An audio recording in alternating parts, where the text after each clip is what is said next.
token female here, and I will start off by saying this. All guns are out. This bitch is my target, and she is in my sights. She went after Blizzard, and I will be taking no hostages. Annual BlizzCon event in 2014, the wildly successful game studio Blizzard Entertainment showed off a new game they had in the works called Overwatch. And from that first reveal, it was clear the appeal of Overwatch resided in its cast of characters, a diverse assortment of heroes, each with unique traits and abilities. The roster revealed at BlizzCon included men and women, sentient robots, and super intelligent gorillas. And all the characters are beautiful in their own special way. I mean, we have different races, we have different body types, we have different backstories. What more could you want? But I have a feeling you're about to tell us. However, for all the apparent variety and diversity in the heroes Blizzard showed off at the game's debut, there wasn't much diversity to be seen in the body types represented by the female heroes. The male characters introduced that day included the towering knight Reinhardt, the sturdy engineer Torbjorn, the agile archer Hanzo, and the hulking simian scientist Winston, among others. The 5 female characters introduced consisted of the slender adventurer Tracer, the slender healer Mercy, the slender support character Symmetra, the slender sniper Widowmaker, and the slender but well-armored security chief Farah. Are you kidding me? Look at Tracer. Now look at Widowmaker. Now look back at Tracer. Now look at... Okay, I will give you this. All of these women have freakishly long legs. Do you not see all the different boob sizes, butt sizes, thigh sizes, shoulder widths, hip widths? Oh, I forgot. All that matters to you is that none of them are 200 pounds overweight.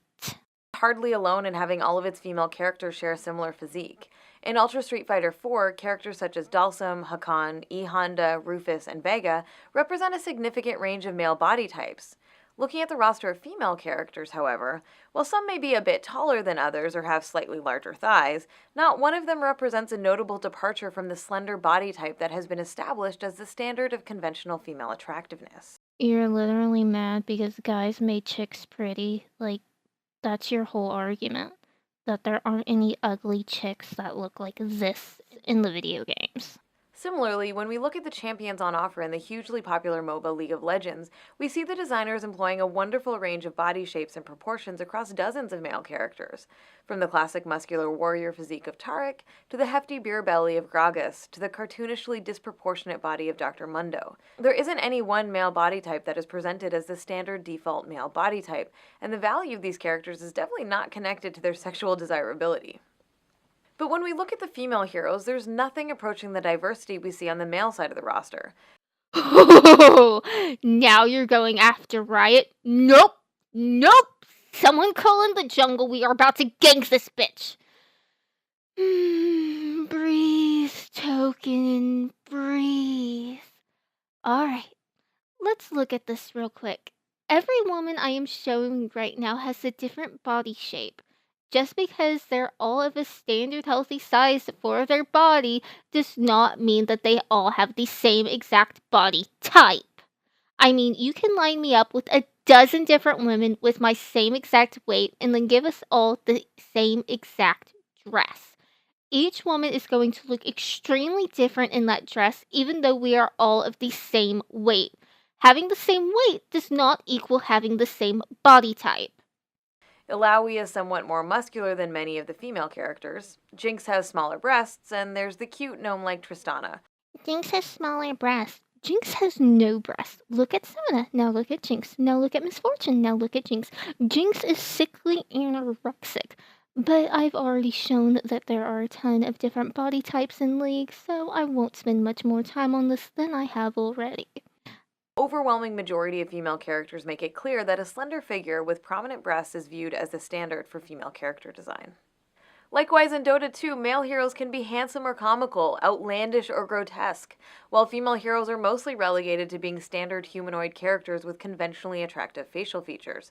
Where are all the female rock creatures, skeletal priests, and whatever this thing is?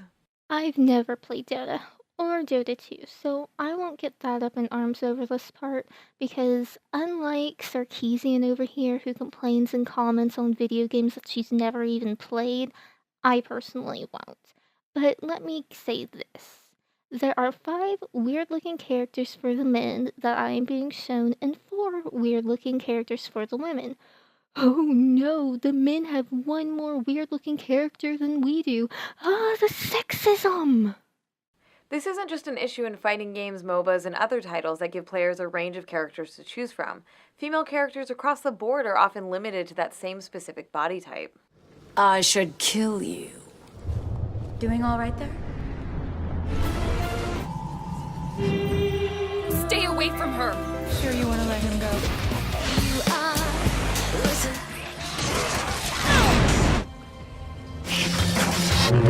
And this guy wants me to trust him. Okay. You really just picked Juliet from Lollipop Chainsaw? You do realize that the whole point of that game was to make fun of that exact stereotype, right? I mean, even in that game, if you try and look at her panties, she pulls down her skirt so you can't see. The game developers even basically yell at you for doing this by giving you an achievement mocking your perviness. Like, the majority of these women that you show in this whole segment, the whole point to them was to be the skinny little bimbo. It's a joke. Oh, right. You're a feminist. You were born without being able to understand humor. This reliance on the same body type for so many female characters isn't just boring, it's harmful. It links our value as human beings within the culture to our desirability to men, and it reinforces our culturally influenced ideas about who gets to be considered desirable and who doesn't. The problem is exacerbated by the fact that when we do see representations of women with different body types, they're often presented as a joke, as in Fat Princess. Or they're pathologized and presented as a twisted transgression of the established feminine ideal, as in the case of the evil lesbian psychopath Joe Slade in Dead Rising. Let's see just how shameless you are, you dirty little skank! Say hello to my little friend! No, not again! Like, what exactly do you want then? Because the fat men in video games are seen as jokes too. Like, all the fat men in video games are seen as jokes and disgusting. Do you want all characters to look like the characters from Minecraft so everyone is equal, or what? When the majority of women who populate these game worlds are designed from the same narrow template, the problem isn't just what we're seeing in games, it's what we're not seeing. The fact that fat women and women with different body shapes aren't featured in these worlds reinforces the false notion that these women are less valuable and less worthy of recognition than those women whose bodies come closer to matching the cultural beauty standard. Let's go to what I know the most about with body shapes. World of Warcraft. Look at the Tauren. Now look at the Blood Elves. Now look at the Orcs. Now look at the Space Goats. These limitations on creativity when it comes to female characters don't stop with body type. We also don't see the same range of ages commonly represented as we do with male characters. It's not unheard of to see male soldiers, fighters, and heroes who appear to be in their 40s, 50s, and even older. You're right. Playable female characters, on the other hand, are almost always young, and it's for the same reason that so many of them have the same body type. They're intended to be sexually appealing to straight male players. The result is that we have plenty of representations of male characters who communicate that men can continue to be active, vital, and powerful over the course of their lives. Meanwhile, the absence of older playable female characters wrongly suggests that women's value is tied directly to their beauty and youth, and that when they're older, that value is all used up. There aren't many good examples of prominent positive representations of women with different body types in major contemporary games. In Life is Strange, there's the minor character Alyssa, a classmate of Max, the protagonist. I didn't know you were a sci-fi geek like us. What's your favorite? In Assassin's Creed Syndicate, there's Agnes McBean, owner of the train which becomes the hero's base of operations. Then may I present to you Agnes and Bertha, Lady and Locomotive. And in Star Wars Knights of the Old Republic 2, Kreia is a great example of a capable, powerful, older female character. I am Kreia, and I am your rescuer, as you are mine. How do we not have different body shapes in gaming again? Let's go back to Overwatch for a moment. Since that initial reveal, a few female heroes have been added to the roster. There's Mei and Zarya. Mei, who is the chubby girl that most guys say that they'd rather bang than Tracer or Widow. But I'm pretty sure you're gonna ignore that too. Both of whom have body types that are notably different from those of the originally announced female characters. Ana, Reporting for duty. And more recently, Blizzard announced the game's next hero, Anna, who's both an older woman and a woman of color. These characters are welcome and encouraging additions, but really they're just a start.